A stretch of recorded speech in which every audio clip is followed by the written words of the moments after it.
What does it take to flip a congressional seat in Indiana? What does it take to hold one? Or maybe most importantly, who are the people willing to step up and fight for Hoosier families in Washington? This is Turn Left, Running for Congress 2026. We're sitting down with the Indiana Democratic candidates running for Congress in the 2026 primary. This is your chance to hear directly from the people who want to represent you, not just their talking points, but their stories, their values, and their vision for Indiana's future. All right. Welcome back to another Turn Left, Running for Congress 2026. See, guys, the only way that you can find out who these folks are is to tune in, but not the only way, but it's one of the best ways. You can do it straight from your home or in your car, because Turn Left is bringing you the candidates that are running for Congress. I'm attempting to get all the primary candidates on. I'm super excited. I have one more for you today. I had a chance to meet him in person. And I tell you what, just a genuine human, a genuine smile, someone that I know after this campaign season is over, we are going to become homies. Y'all give it up, running in Congressional District 6. My guy, Kory, Amyx. We like Kory, right? Yes, I go by Kory. All right, Hi, Kory, everybody. welcome to the show. Thank you. Welcome. How you been? I've been good. Been doing really well. All right. So tell the people who you are and where you come from. Sure. My name is Kory Amyx. I go by Kory. I'm a working class Hoosier. I grew up in Connorsville. I live in McCordsville now. I'm a dad with 2 kids in college. And I'm somebody who's spent the last 20 years working in higher education and public service. I've lived the reality of a lot of families in this district and, juggling bills, navigating the broken systems, and watching politicians talk about working people without ever really listening to them. Yeah.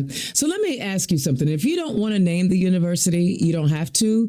But I think it's important that people hear about the university that you were at and what happened to you as a result of things, out of your control. Sure. Well, I won't say where I'm working now. No, not now. Previously, I was working at Martin University, a fantastic university that unfortunately closed in December. I was one of the 24 employees that woke up on December 15th to no paycheck. That was payday, and we had no paycheck in our bank account. We went into work, and unfortunately, we were told that there was no money in the bank accounts. That they were letting all of us go, and that our insurance lasted until the end of the month. So, a week prior to Christmas, I had no job, limited time left, with very little funds. I didn't even know how I was honestly going to pay rent on January 1st, Dana. And then shortly after January 1st, I found out with no insurance that I was diabetic. Wow.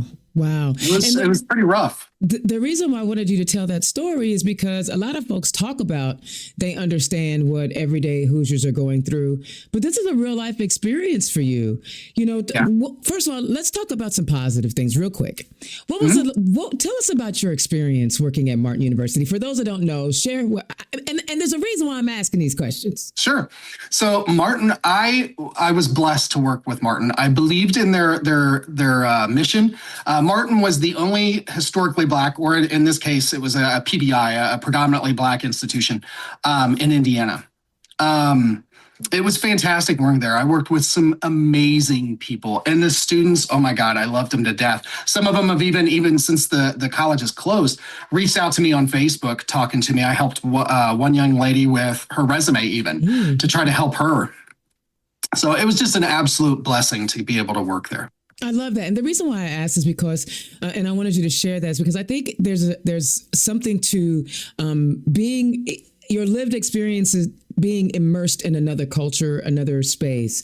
How has that helped you grow as a human? I think it's helped me in many different ways, quite honestly. As a gay man, I know what it's like to be discriminated against. I'll never know what it's like to be discriminated against because of the color of my skin, but I see that. I was raised to see color and to understand the differences that we all have and to appreciate those and to support everyone. So going into a PBI, predominantly Black institution, I got to see different cultures. I got to see how people came together on wanting to better themselves. And it didn't matter what color they were, brown, white, yellow, green. We were there to help these students on their journey towards bettering their life. And that's what I loved. And I wanted to share that because a lot of folks don't realize it takes all of us to improve our communities. Yes, ma'am. And, you were in this predominantly Black institution as an unapologetic. You weren't like ashamed to be white, were you? You were just a guy. I was. I think that was the cool thing for me. I didn't get treated different because of the color of my skin. And I didn't treat anybody else different because of the color of their skin. I was there for the students. Yeah. I was the financial aid guy. I love it. And they didn't treat you any differently because you're gay. No. These intersectionalities. And the reason why I bring this up, because, the Sunday, we're recording this on Super Bowl Sunday. And the week prior to that. Go Seahawks. I have no dog in the fight. The Colts are at home. True. But this week of the Super Bowl, the occupant of the White House, I call him the Orange Menace, retweeted Pumpkin Spice Palpatine. I can't talk. I like it. Pumpkin Spice Palpatine. Yes, ma'am. This clown, because that's what he is, retweeted an incredibly racist tweet, and it sent some folks into an uproar. But as someone who has been advocating for our community, talk about what it felt like for you when you came across that meme and how you felt about the communities that it was attacking. Much like anything Donald Trump does, I was disgusted. I mean, I felt dirty seeing that picture. I wouldn't reshare it because I didn't want other people to see it. It was gross. It was another, and I emphasize, stress, another dark stain on this country. And I was embarrassed, honestly, to be an American. Oh, wow. Yeah, there are times because, the Olympics are also going on right now. And it's like that American flag right now just doesn't have the same shine. Yeah. And so one of the things you're doing running for Congress is to try to bring that shine back. Yes, ma'am. You have these lived experiences where you lost your job, you lost your insurance, you were diagnosed with diabetes, and now you're trying to find your way. Talk about why you decided to run for Congress in the first place, because you decided to run for Congress before any of this stuff happened. Yeah, it is. I'm running for Congress because I'm tired of leadership that shows up for donors, but not for families. This campaign really is about accountability, dignity, and actually doing the work, whether that's fighting food insecurity, protecting workers, expanding access to education and healthcare, or just standing up for civil and human rights. I love that. Go ahead. Oh, go ahead. No. This is your story. You keep talking. Dana, I don't come from wealth. I'm not a politician.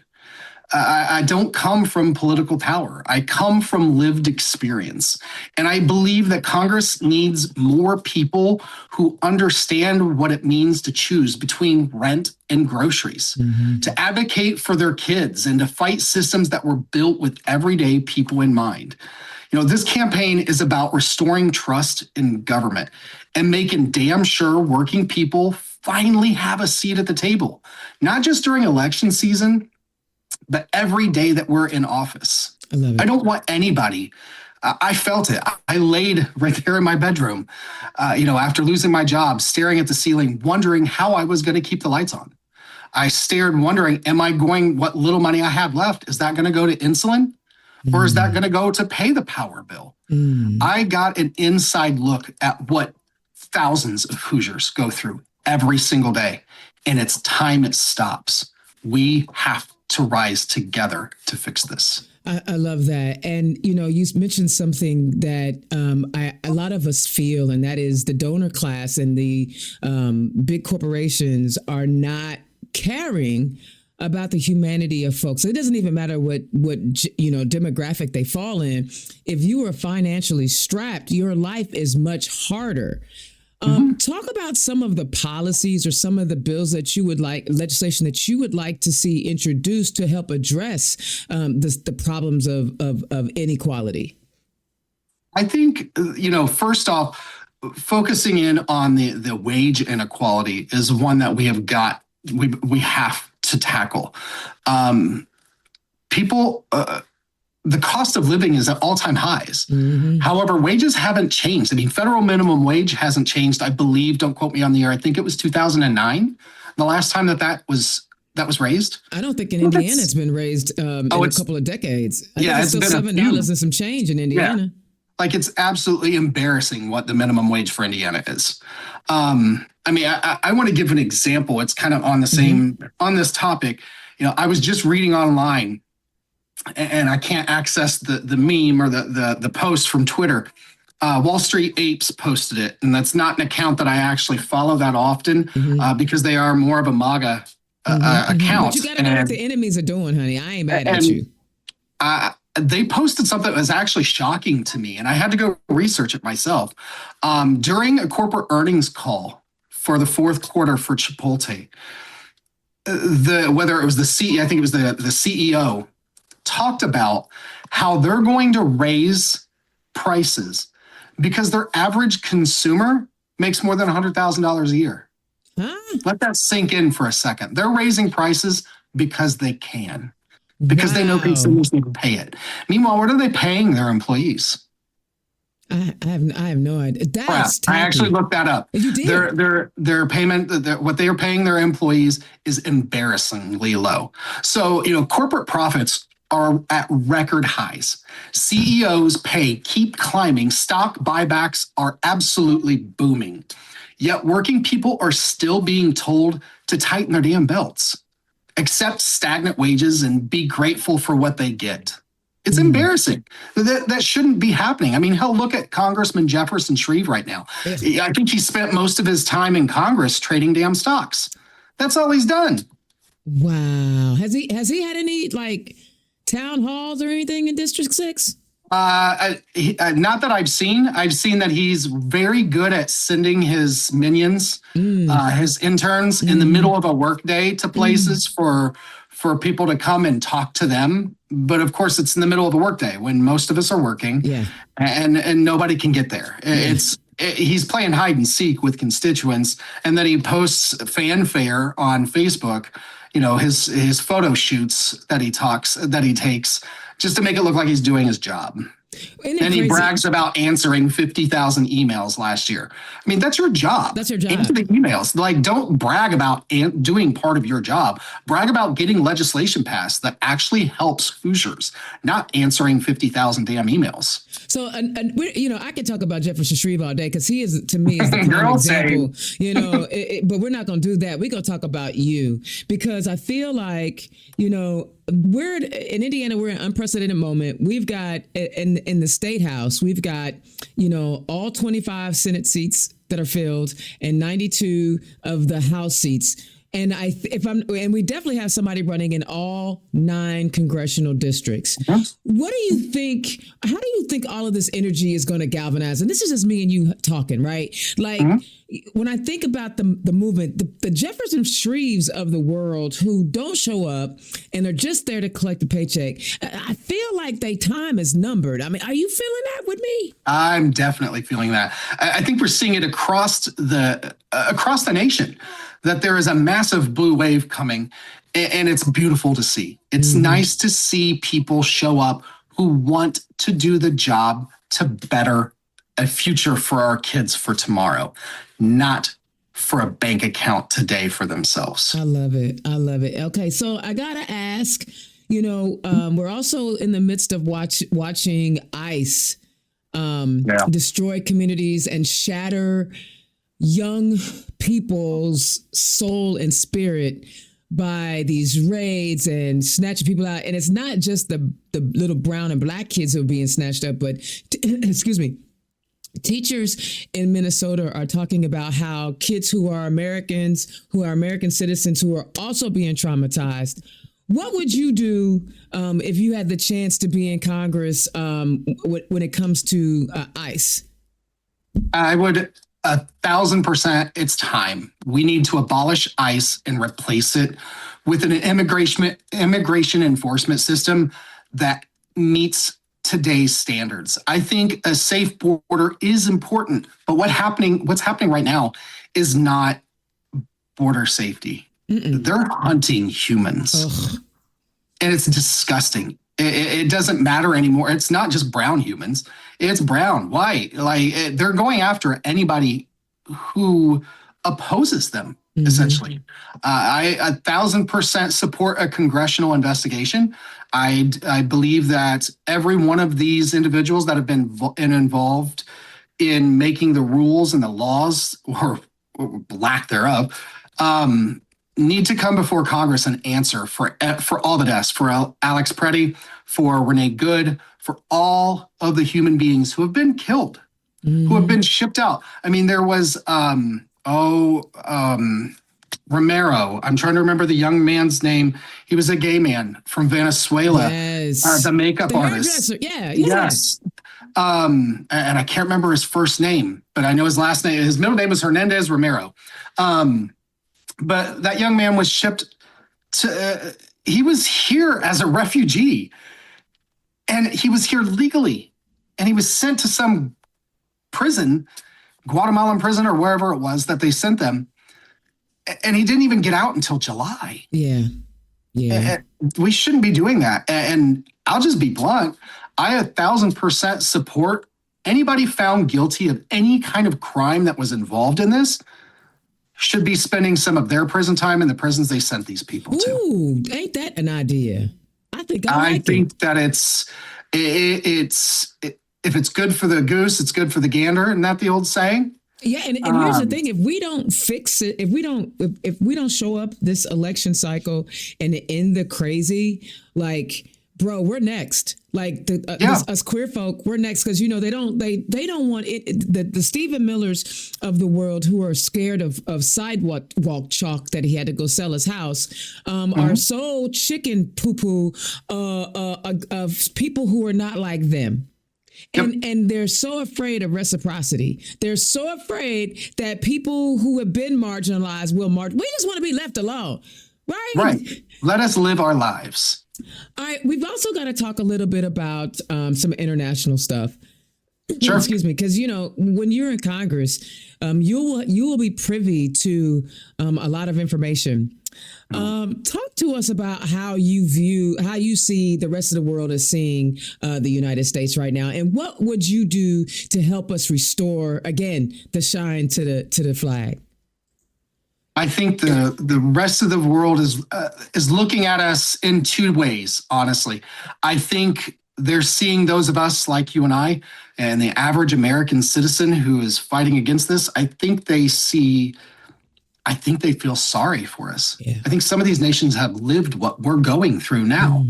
And then I see them looking at ICE and Donald Trump and his regime, and they're angry.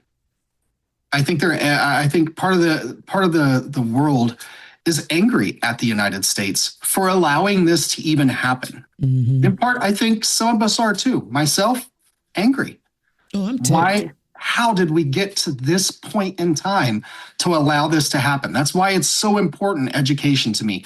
If you don't know the past, how can you learn from it? And see, I know how we got here. I mean, people will sell. There are people in this here United States who will sell their soul because of racism, sexism, misogyny, and homophobia, and definitely transphobia. There are people in this country who really just want this to be a white country when it was never a white country. After 250 years or whatever it is, 200 years. It's never been a white country, because the Native people were here first. I was just reading where a Native American was detained by ICE, and I'm like, what the hell is going on? They were here first. This was literally their country before we ever got here.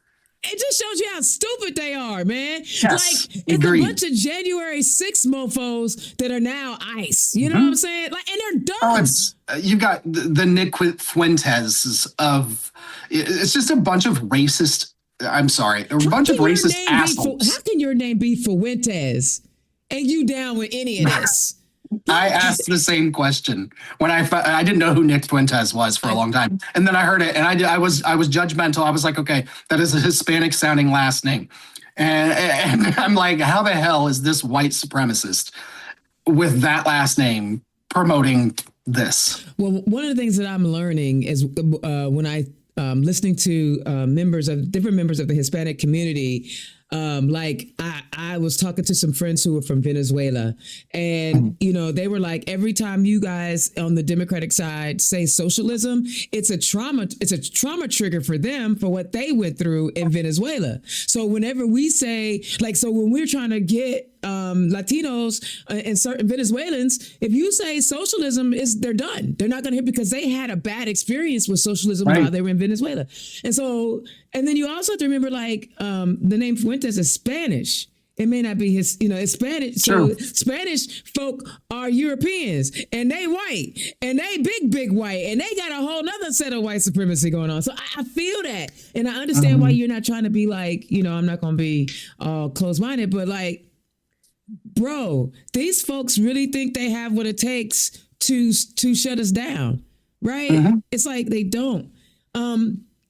Some of the things that I also am concerned about, and I'm hoping that you can offer some of your ideas, our infrastructure. Our infrastructure is in turmoil and is bad. I mean, we had the bridge that fell down in Baltimore.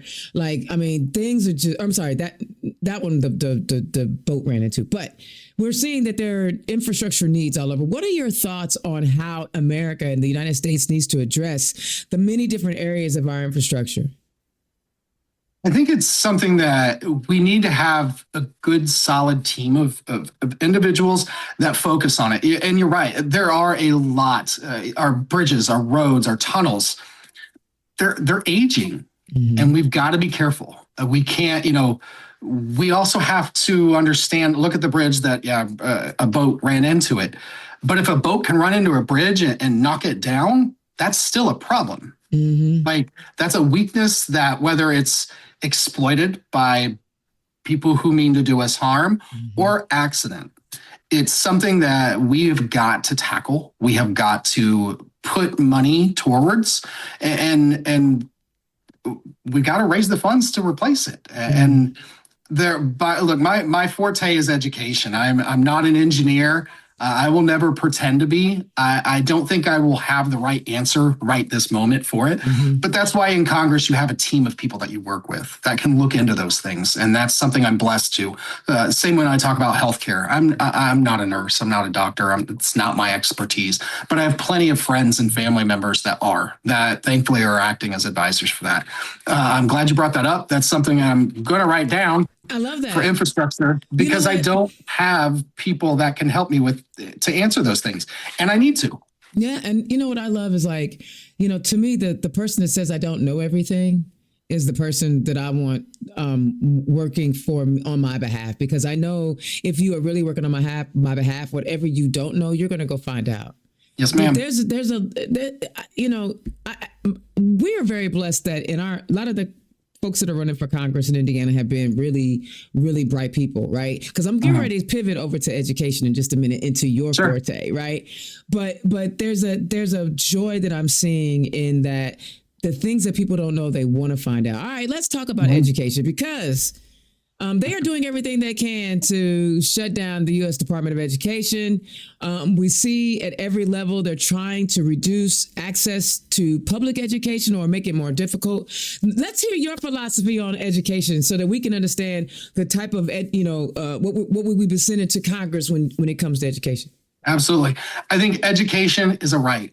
I believe, even though I work in higher education, I believe that we should be integrating are preparing our students in secondary education, high school, preparing them for the real world, whether that's, and we're seeing a lot of kids now graduating from high school, already holding an associate's degree, which is fantastic. Right. I love seeing that. I want to see more of that.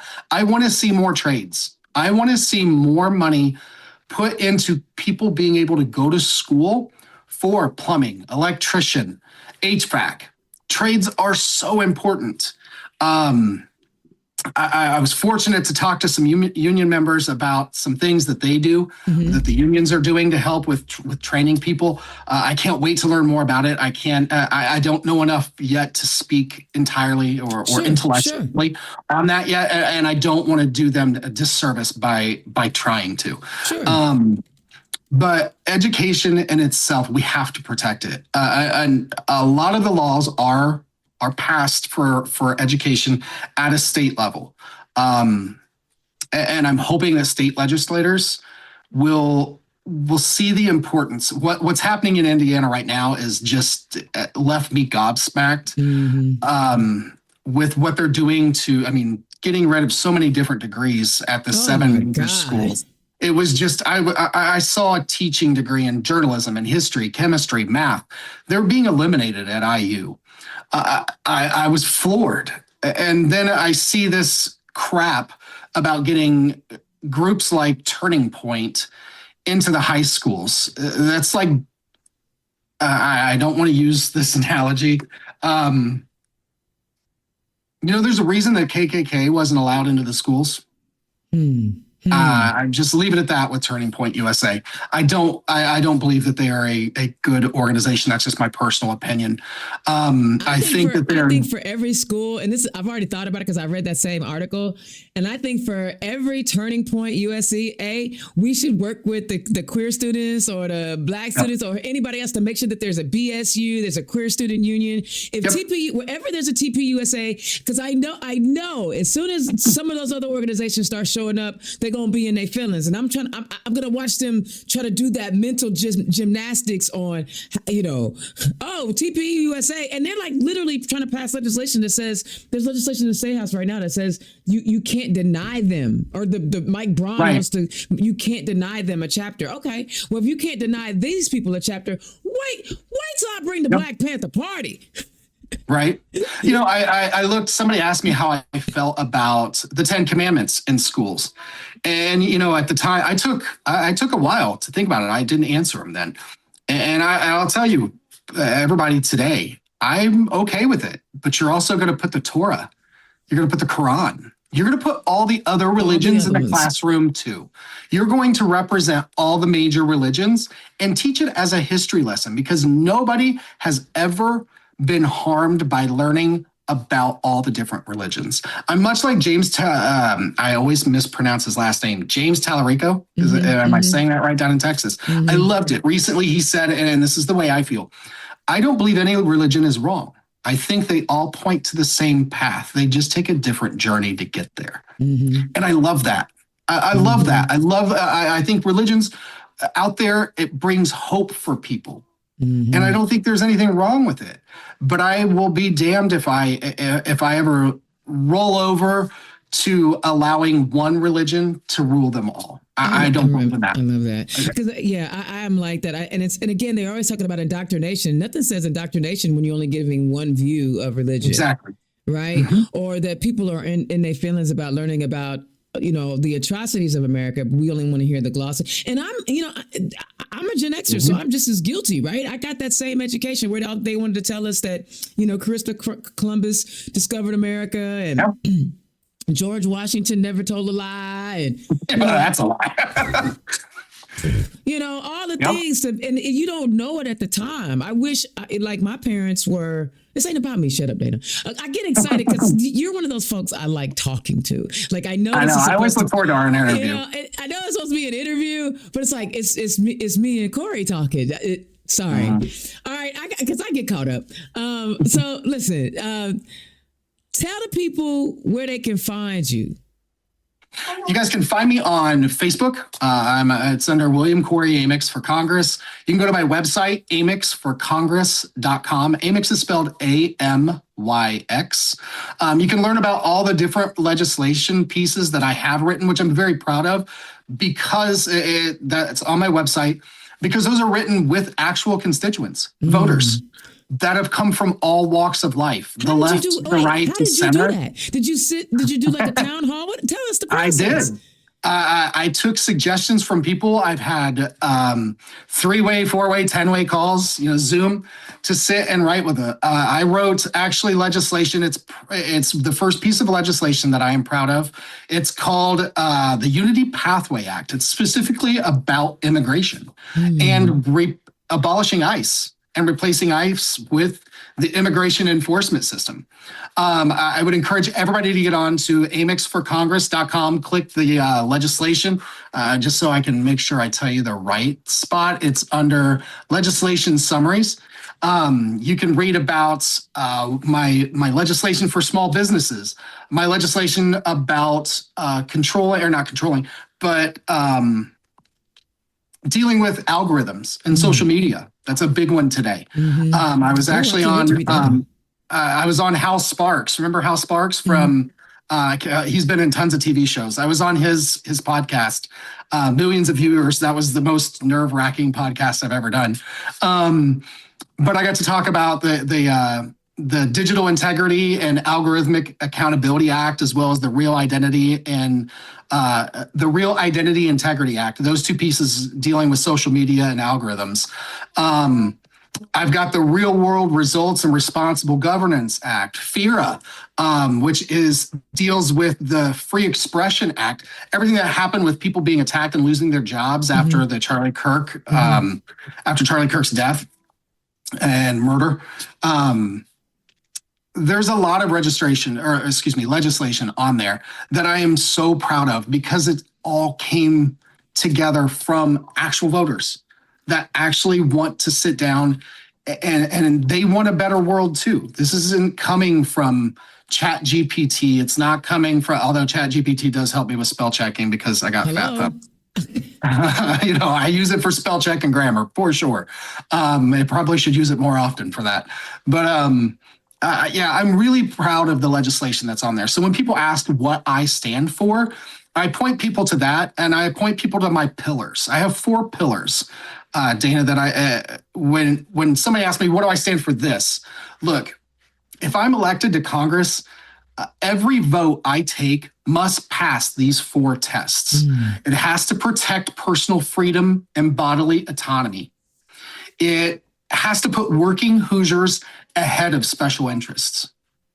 It has to uphold civil rights and equal protection, and it has to deliver real, responsible results for our communities. It must pass all 4 of those.